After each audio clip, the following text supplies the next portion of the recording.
Good afternoon and welcome to my training. My name is Lisa Montgomery and I'm excited to have you with me today. I'm going to show you a strategy that you can use in your classroom where you ask your students a question, they reveal an answer, and all the while you get to engage them with your smartboard. The activity that I want to show you is called Creating a Hide and Reveal Activity. There are 3 techniques that we're going to review today in order to create such an activity. Move and reveal, order and reveal, and erase and reveal are the 3 techniques we will review. So you say, this sounds great. How can I use this in my classroom? What does it look like? Okay, suppose that you and your students were talking about Egypt. In particular, you were talking about Tutankhamun's tomb, and you want to know where it is. There are a couple of ways that you could have your students come and reveal the answers to you. You could do a move and reveal, an order and reveal, or an erase and reveal. The premise behind each of these is this. In the first one, in the move and reveal, in smart technologies, whatever we put on the page first will always be ordered behind whatever comes next. So if I drag on a picture of a dog, and then I drag over a picture of a cat, the cat will go in front of a dog. Then if I drag over an elephant, the elephant will be in front of the dog and the cat so that what you see is the elephant. Whatever comes on the page last is always to the front, and whatever comes on first is always to the back. So in this example, we could have put the text on first and then added a shape in front of it. I'll show you how to do that in just a moment. Next, we have an order and reveal, which is exactly what I said. I changed the order in which my students saw the 2 items that were here. Initially, I had the box, the shape in front, and the text in the back. So I simply went to the drop-down box beside the shape once it was selected, scrolled down to order, and I changed the order. I sent the shape to the back. And finally, with erase and reveal, we know that in Smart Notebook we cannot erase objects, we cannot erase text, but we can erase digital ink. So I simply colored over top of this text with some white digital ink that matched my background, and then my students could erase it. Let's see how to do this. In my classroom, we could be talking about insects and life cycles. So I have a question with a pull tab that I'd like to ask my students.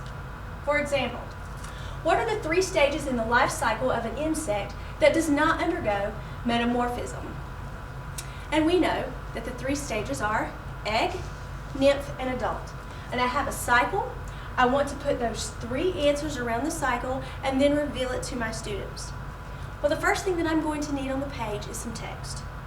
This is how you're going to add your text to your page. If you look across the top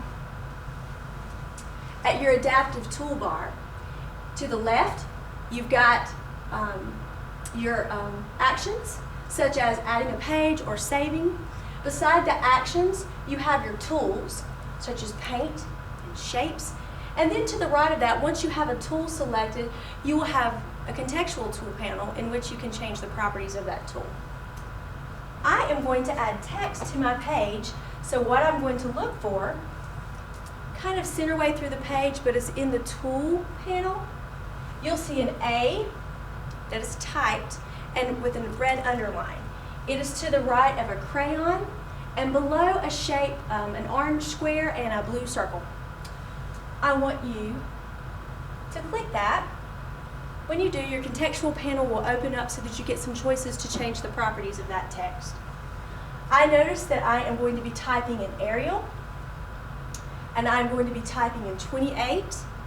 If I wanted to change the color, to the right of where the 28 is for my text size, I could change my font color by clicking the drop-down box in the color panel and just clicking on another color. Now I'm going to type. I am going to type the word egg. I am now going to select and I am going to type the word nymph. Make sure that you move, tap somewhere else on your screen, reselect somewhere else so that you bring your mouse and click somewhere else to continue typing. And I am going to type adult. So once you have typed adult, get out of that text box and click somewhere else on the screen so that you can make a new word. If you need to change your font at any point, you can select it by just taking your mouse and highlighting it, dragging across it, and going to the top where your contextual panel is and selecting anything there to change the color, the font size, and so on. But I'm satisfied with what I have. So I am going to, we have to go back first. Anytime that we have used a tool, we've got to put it away. Right now, Smart still thinks that I want to type. So I have to remember to go across to the top where my tools are and get my selector arrow. Every time that you use a tool, you're going to put it away by getting your selector arrow. That is the black arrow pointing up that is directly above the green crayon and to the right of the Shapes tool, which is the orange square and the blue circle. Now I can move. I'm going to drag egg here, adult here, and nymph here. Because I'm going to be dragging things over top of them or drawing over them, I do not want to move these shapes. I want them to stay in place. In order to make them stay in place, I need to lock them down. To do that, I simply click on the text that I just wrote. So in this case, I'm going to click on egg. I get a drop-down arrow. When I click the drop-down arrow, I see a choice for locking. I'm going to click lock, and then I'm going to click lock in place. Now you can see I cannot move it. If you try, it will not move. I'm going to do the same thing with nymph. Select it, get the drop-down arrow, go to locking, lock in place. It will not move. And finally for adult, click on adult, get your drop-down arrow, go to locking, and lock in place. It will also not move. In the first example, I'm going to show you a move or a drag to reveal. We need to cover this with a shape. So I'm going to get a shape somewhere from my toolbar. If you look to the right, kind of maybe midway through your page to the right of your selector arrow, those are your shape tools. It is the square that's orange and the blue circle. I click it. When I do, to the right of it in my contextual panel, I'm going to see some options. I've got circles, I've got colors, lines, I could actually even change the transparency with in this particular panel. I am going to select a rectangle, which you see that I've done, and now I want to go ahead and assign a color to it and a line style. So to the right of the square, I see my color button, and there's a drop-down box with it. When I click the drop-down box, I'm going to get choices for color. There is fill color to the left and line color to the right. I'm going to click in the fill color, kind of a teal color. In the line color, I'm going to click red because I want it to have a red line around it. And I want it to have a red broken line with dashes, just as in my circle. So if I look to the right, back up in my toolbar, where my color panel is, to the right of that, I will see some lines. A straight line with an arrow and some dotted lines. I'm going to click there in that drop-down box to get some more choices for lines. And I see lots of line styles. I'm going to choose the broken line. And now I'm ready. At this point, all I need to do is draw my box. So I'm going to click somewhere, hold my finger down to begin to draw. Do not let your finger up until you get the box the size that you want it. When you let go, voila, you've got your box, your shape. Remember, I need to go back and get my selector tool up in my toolbar so that I can drag this shape. When I drag it over top of egg, it is now hidden.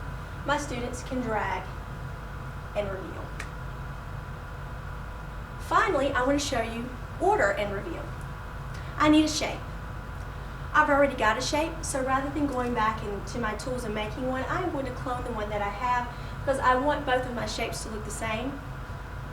I get the shape, I select it, use the drop down arrow beside it, and I clone it. Now I have two shapes. To change the order, in Order and Reveal, I simply select the shape that is now covering the word nymph. I get a drop down arrow, go down the side of the drop down arrow until I see Order. I'm going to change the order. I want to send this shape, this rectangle, behind the word so that my students can see it. So I send it to the back. If I want to bring it back so that now it's ready to use again, I am going to select the shape,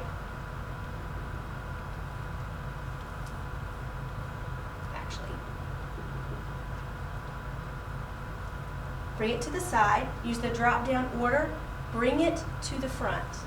Now it's back into the front again.